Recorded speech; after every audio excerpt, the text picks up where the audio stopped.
विद्यालयेऽस्मिन् समेषां छात्राणां स्वागतं व्याहरामि। अद्यतनसत्रम् आरभामः। आज का सत्र हम शुरू करते हैं।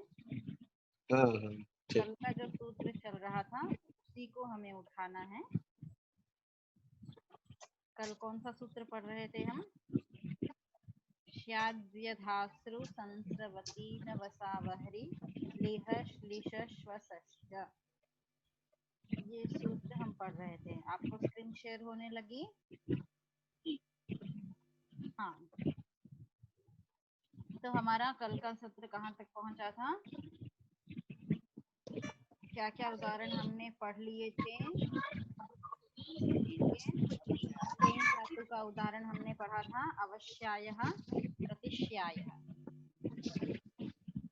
ये हमारा सूत्र का अर्थ श्यैं आकारांतेभ्यः धातुभ्यः व्यध आसृ संसृ अतीण अवसा अवहरी लेह श्लिश श्वस इत्येतेभ्यश्च नित्यं णः स्यात्। इनसे नित्य ही ण प्रत्यय होता है, ये अर्थ था। उसके बाद हमने श्यैं धातु का सबसे पहले उदाहरण बनाया, क्या?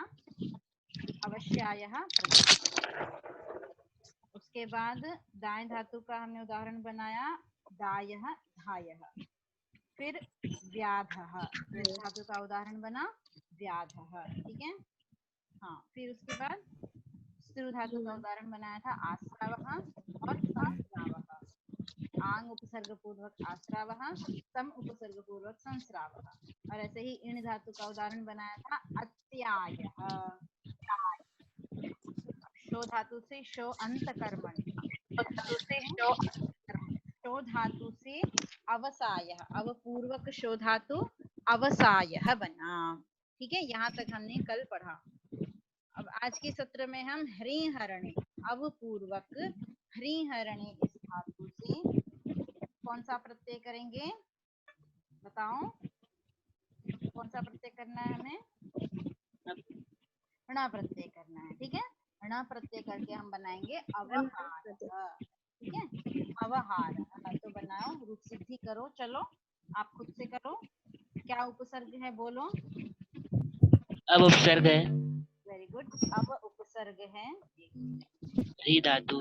हाँ, अब उपसर्ग है और री धातु है। हाँ। तो यहाँ पे ण प्रत्यय हो जाएगा। हाँ, री धातु है तो फिर ण प्रत्यय हो जाएगा। हाँ, फिर वृद्धि हो जाएगी। पहले ण का अनुबंध लोप करो। ठीक है, धातु से अनुबंध लोप करने के बाद वो अणित होगा, और जब अणित होगा तब, ठीक है, ण का अनुबंध लोप होने के बाद क्या बन, स्थिति क्या रही आपकी?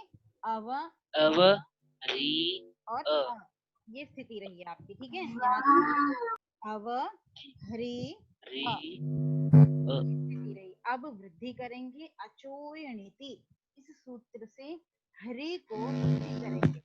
तो हरि में जो री है उस री को उरन रपरह से वृद्धि होनी है। ठीक है, अचोयणिति से वृद्धि होकर उरन रपरह से री को आर वृद्धि हो जाएगी। ठीक है, री को जब गुण होता है तब गुण होता है अर। ठीक है, यहाँ दिख रहा है, यहाँ मैं टाइप कर रही हूँ, यहाँ देखो, नीचे की तरफ देखना, इधर नीचे देखो। री को अर गुण होता है, जब री को गुण करते हैं, दिख रहा है अर लिखा मैंने जी।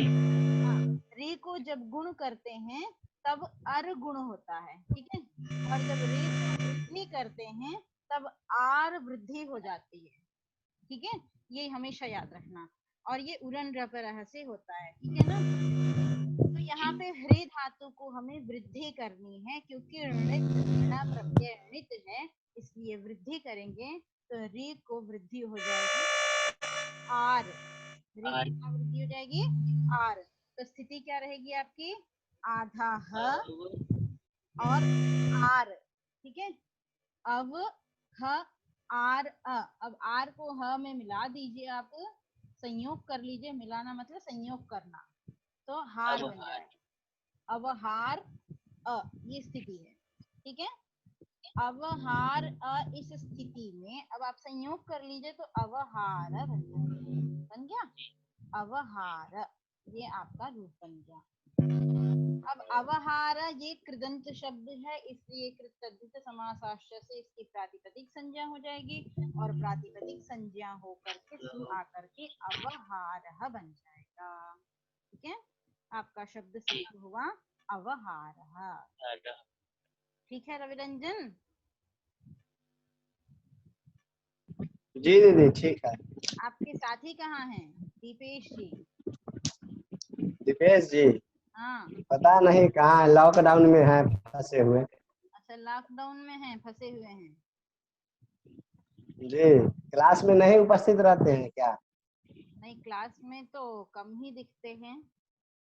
हाँ तो वह स्वयं क्लास ले रहे होंगे जूम अच्छा पर। अच्छा अच्छा अच्छा, ठीक है ठीक है। चलिए, और दिवेश आपको समझ में आ रहा है? हेलो दिवेश। हाँ दीदी प्रणाम। हाँ, खुश रहो, समझ में आ रहा है? समझ रहे हैं दीदी। हाँ, आप भी रोज हाँ समझ रहे हैं। रहते हो। हाँ? रोज उपस्थित रहोगे तो अच्छे से समझ में आएगा ना। जी दीदी। हाँ, अच्छा ये जो सूत्र बताए हैं इसका संख्या क्या है? किसका? ये जो सूत्र अभी चल रहा है सियाई करके। 3 1 141। ये तीसरे अध्याय का सूत्र है। हाँ, 141 बोल रहे हैं, देखो किस अध्याय का? तीसरे अध्याय का प्रथम पाद का है। तीसरे अध्याय के प्रथम पाद। हाँ, ठीक है। तो इस प्रकार आपका बन गया अवहार। अब आगे चलिए, लेह बनाना है हमें, ठीक है। लेह में यदि आप अव उपसर्ग लगा देंगे तो क्या बनेगा? अवलेह। अवलेह। और अवलेह किसको कहते हैं पता है? अवलेह किसको कहते हैं? चटनी को कहते हैं। चटनी को कहते हैं। तो चटनी को कहते हैं अवलेह, ठीक है ना। तो अब लेह की आप प्रक्रिया पढ़ लीजिए और उसको अवलेह बना दीजिएगा अपने आप ही उपसर्ग लगा करके, ठीक है। तो चलो, जी। लेह कैसे बनता है? धातु क्या है बोलो? लिह। लिह आस्वादने। वही देखो बगल में लिखिए मैंने धातु, लिह आस्वादने। आस्वादने मतलब स्वाद ले करके, आस्वादन अर्थ में।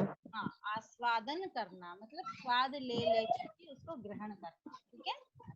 तो आस्वादन इस अर्थ में लिह धातु से, इस सूत्र से, किस सूत्र से? श्याद्य धातु जो हम पढ़ रहे हैं उस सूत्र से अण प्रत्यय कर लेना है। तो स्थिति क्या रही आपकी? लिह और अण की स्थिति रही है। अब अण का अनुबंध लोप कर लीजिए तो रहा लिह अ, ठीक है। अब अण अणित है ना, हाँ णित होने से हमने ऊपर क्या किया था? अवहार में वृद्धि की थी ना। हाँ, तो अब यहाँ पे यहाँ क्या करेंगे? लिह अ में यहाँ पे गुण कर देंगे। हाँ, क्योंकि वृद्धि हो नहीं सकती है, अजंत नहीं है ना, हलंत है ना। लिह ह अंत में है ना, यहाँ पे लिह में ह अंत में है, अच अंत में नहीं है। तो अजंत न होने से अचोयनिति से वृद्धि होगी नहीं, ठीक है। और उपधा में क्या है? उपधा में ई है। उपधा में क्या है? ई है। तो उपधा में अकार होगा तभी अत उपधाया से वृद्धि होगी। तो उपधा में अकार नहीं है, उपधा में इकार है, इसलिए यहाँ पे अत उपधाया से भी वृद्धि नहीं होगी। तब क्या होगा? तो कह रहे हैं गुण हो जाएगा पुगंत लघु पधस्य च। इस सूत्र से गुण कर लेंगे तो ई को गुण क्या हो जाएगा? ई को ए गुण हो जाएगा, ठीक है। तो क्या बन गया? लेह अ बन गया। अब अ का संयोग कर लीजिए आप, लेह बन गया। कृदंत होने से प्रातिपदिक संज्ञा और स्वाद्युत्पत्ति करके आप विसर्ग कर लीजिए तो क्या बन जाएगा? लेह। लेह बन जाएगा, ठीक है। अब उपसर्ग लगा के बना लीजिए अवलेह, ठीक है। तो रोज घर में बना बना के खाइए अवलेह, ठीक है। जी चलिए तो अब आगे चले। जी आगे है श्लेषः।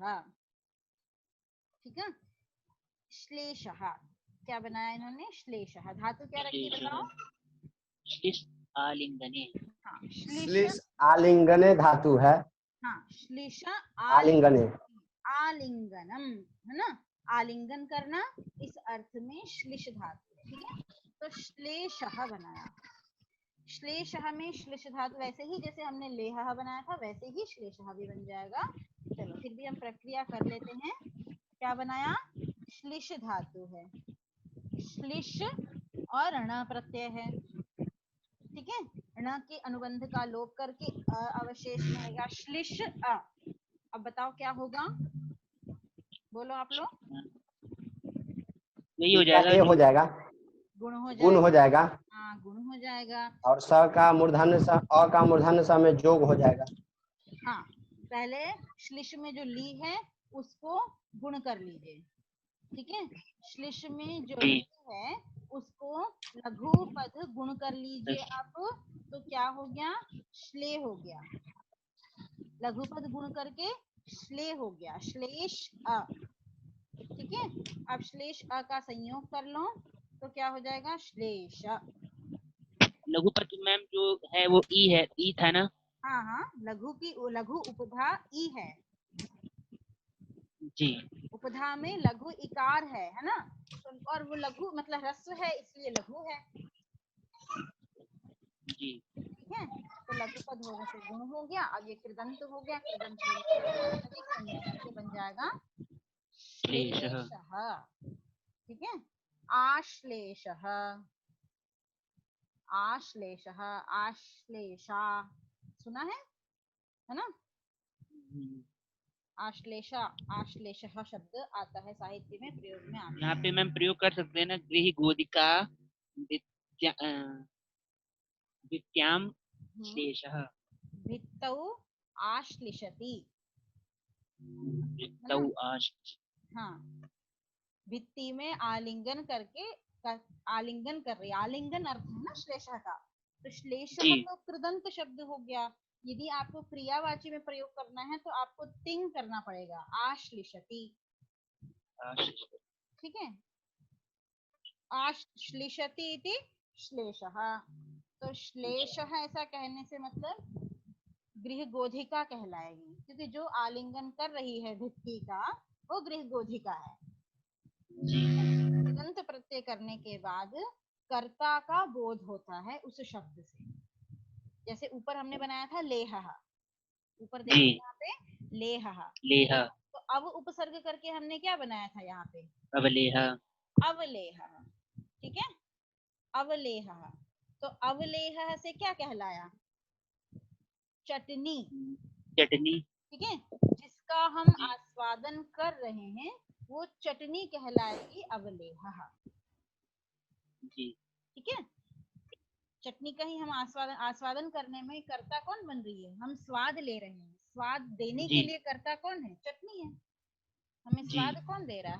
हमारे हाथ से तो हमें स्वाद आ नहीं रहा है। जब हम चटनी को उंगली में लगा के चाटेंगे तभी स्वाद आएगा ना। जी खट्टा हो स्वाद, जाएगी। हाँ, तो स्वाद देने के लिए कर्ता चटनी बन रही है ना। तो अवलेहः यहाँ पे कृदंत प्रत्यय होने के कारण से चटनी का बोध होगा। ठीक है, और जब ये कहना है कि चाटता है तो अवलेहति। हाँ, अवलेहयति। ठीक है, तब तिङंत प्रयोग हो जाएगा, क्रियावाची प्रयोग हो जाएगा। समझ में आ रहा है? बाकी हाँ बोलो। बाकी में जब प्रयोग करेंगे तब की प्रत्यय लग जाएगा। क्या क्या फिर से बोलो। वाक्य में जब प्रयोग करेंगे तो मैम की प्रत्यय लग जाएगा इसमें। हाँ नहीं, ऐसा नहीं है। जब आपको क्रियावाची दिखाना होगा तब तिङंत का प्रयोग करना होगा। क्रियावाची दिखाना होगा तब तिङंत का हाँ, प्रयोग। जैसे अवलेहम, अवलेहयति। ठीक है, मतलब चटनी को चाटता है। जी समझ में आया? तो अवलेहम चटनी, अवलेहति। अवलेहयति। समझ में आया? जी हाँ, कृदंत कारक बन जाता है और जब तिङंत तिंग प्रयोग करेंगे तो वो क्रिया बन जाता है। इतना ही अंतर है। कृत प्रत्यय का आप प्रयोग करेंगे तो वो कर्ता कारक बन जाएगा, और जब आप तिंग प्रत्यय का प्रयोग करेंगे तब वो क्रियावाची शब्द बन जाएगा। रचना समझ में आ रहा है? शालिनी, अंकिता, हाँ हाँ समझ में आ रहा है ना? चलो आगे चलें अब। जी हो गया श्लेषः, ठीक है।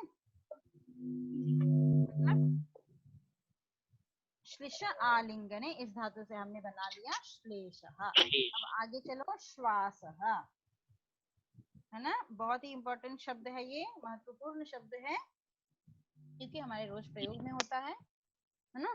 तो श्वासः, श्वस प्राणने, धातु क्या है आपकी? श्वस प्राणने। हाँ, इस धातु से, श्वस धातु से हम ण प्रत्यय कर लेंगे। चलो श्वस धातु रख ली हमने और ण प्रत्यय कर लो। अब अनुबंध लोप, हाँ अनुबंध लोप करके ण का चटू से इत संज्ञा करके श्वस अ रहा, ठीक है। श्वस अ। इस स्थिति में अब उपधा में अकार है ना, स से पहले अकार, हाँ वकारोत्तरवर्ती अकार जो है वो उपधा अकार है। उपधा अकार होने से ण को णित मानने से अत उपधाया से वृद्धि हो जाएगी। जब अत उपधाया से हमने वृद्धि कर दी तो श्वास अ क्या संयोग कर लीजिए, श्वासः कृदंत होने से प्रातिपदिक संज्ञा और सु वृत्त विसर्ग करके श्वासः, ठीक है जी। तो इस प्रकार आपके ये सभी शब्द पूर्ण हुए, ठीक है। ये देखिए यहाँ सभी धातुएं दी हैं। शेंग धातु, शेंग का हमने बनाया प्रतिश्यायः अवश्यायः। आकारांत धातु का हमने बनाया दायः धायः।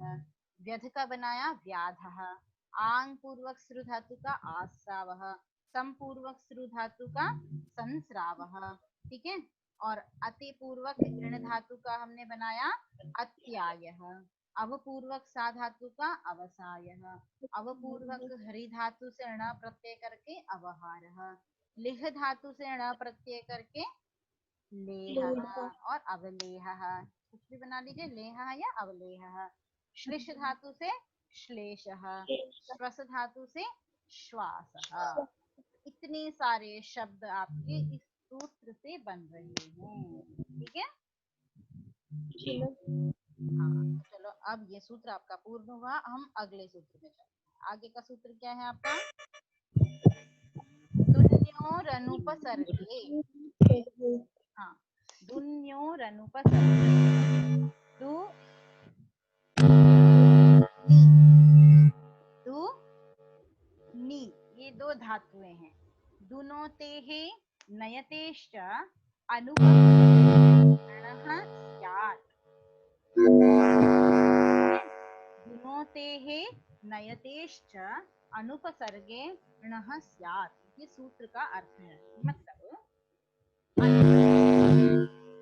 अनुपसर्गे मतलब उपसर्ग उपपद में नहीं होना चाहिए। उपसर्ग उपपद में नहीं होना चाहिए। जब उपसर्ग होगा तब दु धातु से और नी धातु से ण प्रत्यय हो जाएगा, ये अर्थ है इसका, ठीक है। उपसर्ग उपपद में न होने पर दु धातु और नी धातु से ण प्रत्यय हो जाएगा। ये किस सूत्र से होता है? दुन्योरनुपसर्गे, इस सूत्र से ऐसा होगा, ठीक है। तो धातु है आपकी दु धातु, क्या है धातु? दु। दु धातु का बना दावः, दुनोति इति दावः, ये उदाहरण है इस सूत्र का।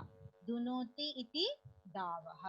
ऐसे ही नयति, नयति मतलब ले जाता है, नी प्रापणे धातु है। नयति इति नायः, क्या बना? नयति इति नायः, ठीक है। तो जो ले जाता है उसको नायः कहा, अच्छा, हमने जब अणुवल त्रिचौ सूत्र पढ़ा था तब पाठकः, याजकः, कारकः ये शब्द पढ़े थे ना।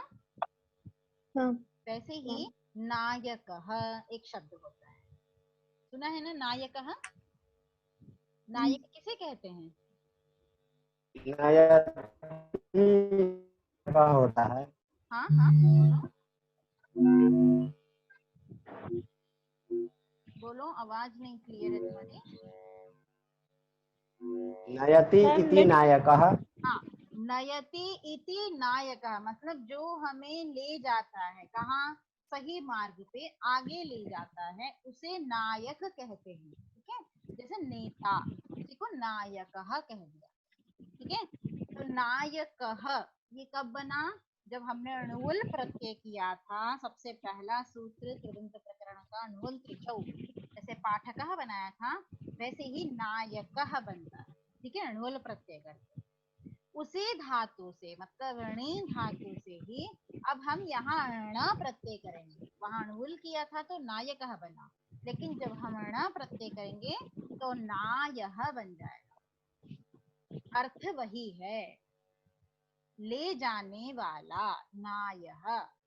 ठीक है, जो अर्थ नायकः का है वही अर्थ नायः का है, बस अलग अलग प्रत्यय हैं, ध्यान रखना। ठीक है, नहीं तो आपके एग्जाम में कभी आएगा कि नायः, आप सोचोगे नायकः लिखना था इसलिए इन्होंने नायः लिख दिया, मिस्टेक हो गया, ऐसा संदेह हो सकता है आपको। ठीक है, क्योंकि ये प्रसिद्ध शब्द है इसलिए।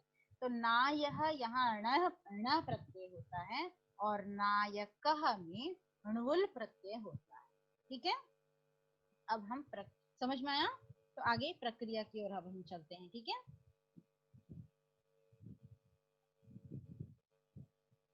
तो पहले हम बनाएंगे दुनोति इति दावः। दुनोति का अर्थ क्या होता है? दावानल शब्द सुना है आप लोगों ने? जी, आग होता है। हाँ, दावानल अग्नि का एक प्रकार है। हाँ, दावानल शब्द सुना होगा ना, तो वहां पर भी दाव है ना, दावः जो शब्द है वो अग्नि का ही पर्यायवाची है। ठीक है, तो दुनोति इति दावः मतलब दाहन जो क्रिया है, दाहन करना है ना, जो तपाता है, उपताप देता है, ठीक है, उसको कह दिया दावः। तो प्रक्रिया करो, प्रक्रिया में कुछ भी कठिनाई नहीं है। दू धातु रखेंगे हम, धातु क्या है? दू धातु है।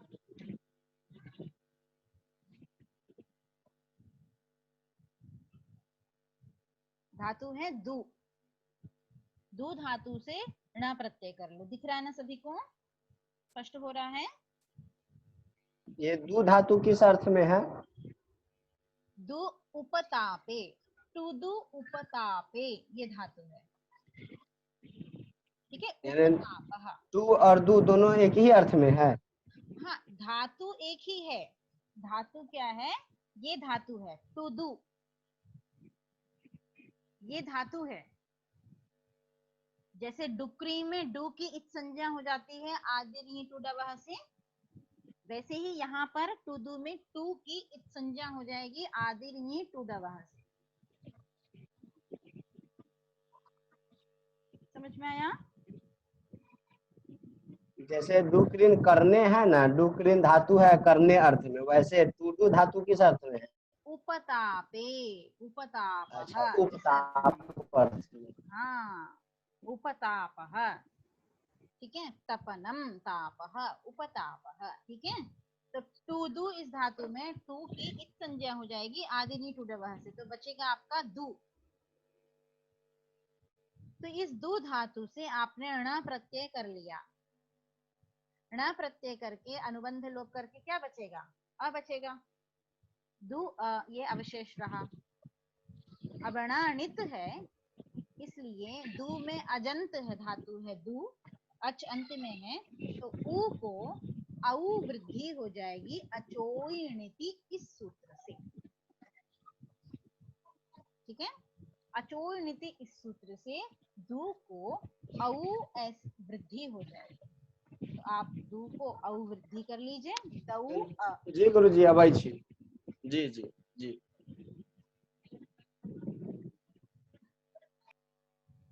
ठीक है, दऊ अ। इस स्थिति में आप औ को आव आदेश कर लीजिए, एचो यवा यावह। क्यों रचना, आव आदेश किससे होगा? हाँ, एचो यवा यावह।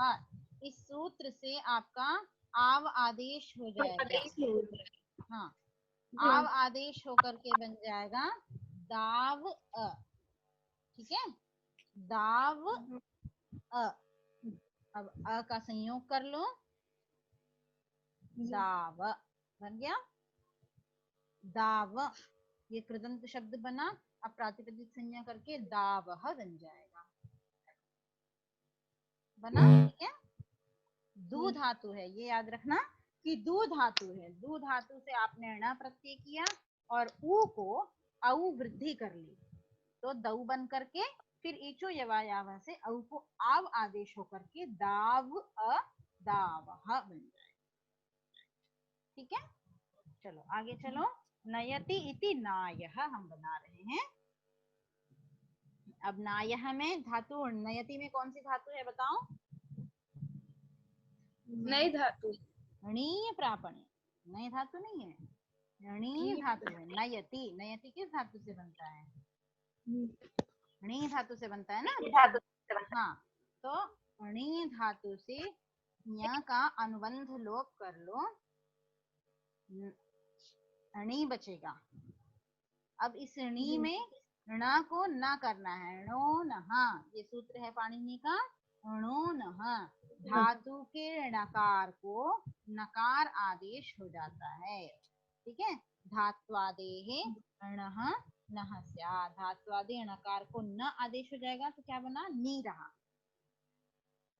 अब नी धातु से हमने ण प्रत्यय किया, ण प्रत्यय का अनुबंध लोप करके अ अवशेष रहा, नी अ। इस स्थिति, यह स्थिति रही, नी अ। अब ण अणित है, अणित होने से क्या हो जाएगा? वृद्धि हो जाएगी। अणित होने से अचोरणिति से फिर से वृद्धि हो जाएगी। वृद्धि, ई को वृद्धि क्या होगी बताओ? ई को वृद्धि क्या होगी?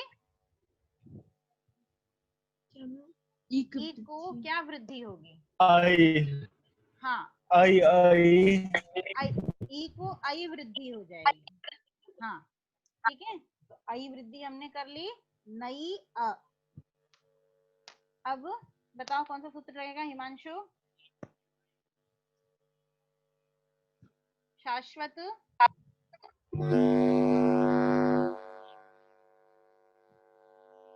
हाँ बोलो बोलो, कौन सा सूत्र लगेगा अब? एचो यवा यावह। हाँ,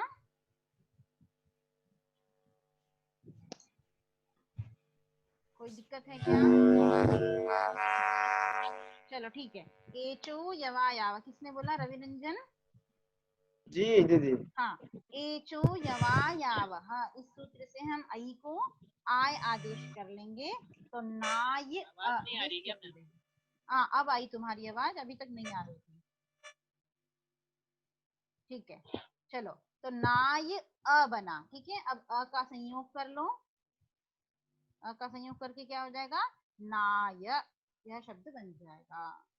अब इसको कृदंत होने से प्रातिपदिक संज्ञा, सुप्रत्यय और रुत्व विसर्ग करके नायः बन जाता है। ठीक है, बना, शब्द बना नायः। हाँ, अब कह रहे हैं ये कि उपसर्ग उपपद में नहीं, क्या कहा था? दुनोतेः नयतेश्च अनुपसर्गे, न उपसर्गः अनुपसर्गः, मतलब उपसर्ग नहीं होना चाहिए। तो देखो हमने दावः और नायः जो बनाया, यहाँ कोई भी उपसर्ग नहीं लगाया है हमने। ठीक है, तो अणा प्रत्यय हो गया। अब कह रहे हैं अगर आपको उपसर्ग लगाना है तो अणा प्रत्यय नहीं होगा। अणा प्रत्यय न होने पे क्या होगा? अणा प्रत्यय हम कर रहे हैं तो देखो मैंने अणा प्रत्यय करने से क्या किया? अणित होने से हमने वृद्धि की थी। ठीक है, दोनों ही स्थिति में जब हमने नी और अ ये स्थिति रखी हमने, नी और अ, तो णित होने से हमने क्या किया था, वृद्धि की थी, वृद्धि करके नहीं बनाया था। ऐसे ही दावह में भी दू और अ इस स्थिति में णित होने से क्या किया था हमने, वृद्धि की थी। ठीक है, वृद्धि करके औ किया था और नी को नहीं किया था कि नहीं? दू को वृद्धि करके क्या किया था, औ किया था, और नी को वृद्धि करके ऐ किया था। और जब णा प्रत्यय नहीं होगा तो क्या हुआ, तो यहाँ देखो उपसर्गेतु पचाद्यच। सबसे पहले हमने नंदीग्रही पचादिभ्यो लुनिन में पढ़ा था पचाद्यच। ठीक है, तो अच प्रत्यय हो जाएगा, और जब अच प्रत्यय होगा तो अच तो णित है नहीं, अच णित नहीं है ना, तो प्र उपसर्ग से दू प्रत्यय दू धातु रखेंगे और अच प्रत्यय कर लेंगे, तो अच प्रत्यय णित नहीं है, णित नहीं है, इसलिए वृद्धि नहीं होगी। तो क्या होगा, तो कह रहे हैं गुण हो जाएगा। णित होगा तभी वृद्धि होगी, णित तो है नहीं तो वृद्धि तो होगी नहीं, तो क्या हो जाएगा, तो कहा गुण हो जाएगा। हाँ, तो गुण क्या होगा, ऊ को गुण क्या हो जाएगा, ओ हो वाह, जाएगा, ऊ को गुण ओ हो जाएगा, ओ ऊ को गुण क्या हो जाएगा, ओ हो जाएगा। ठीक है, प्र दो अच, अब ओ को आप एचो या वायावा से अव आदेश कर लो तो प्रदव हो गया। च क्या अनुबंध लोप कह दीजिए, च की इत संज्ञा हो जाएगी, च की इत संज्ञा हो जाएगी, तो क्या हो जाएगा, अ बचेगा। अब आप प्रदव को संयोग कर लीजिए, प्रदव बन गया, ऋतु विसर्ग कर लीजिए प्रातिपदिक संज्ञा करके, प्रदव बन गया। ऐसे ही प्रणय बना लो, प्र उपसर्ग रख के ण धातु कर लो, नी धातु, सॉरी नी धातु, हाँ नी धातु से अच प्रत्यय कर लो। अब यहाँ पर भी गुण हो जाएगा, यहाँ पर भी क्या हो जाएगा, गुण हो जाएगा। नी को क्या गुण होगा, ए गुण हो जाएगा, प्र ने अच। अब ए को अय आदेश कर लो, प्रण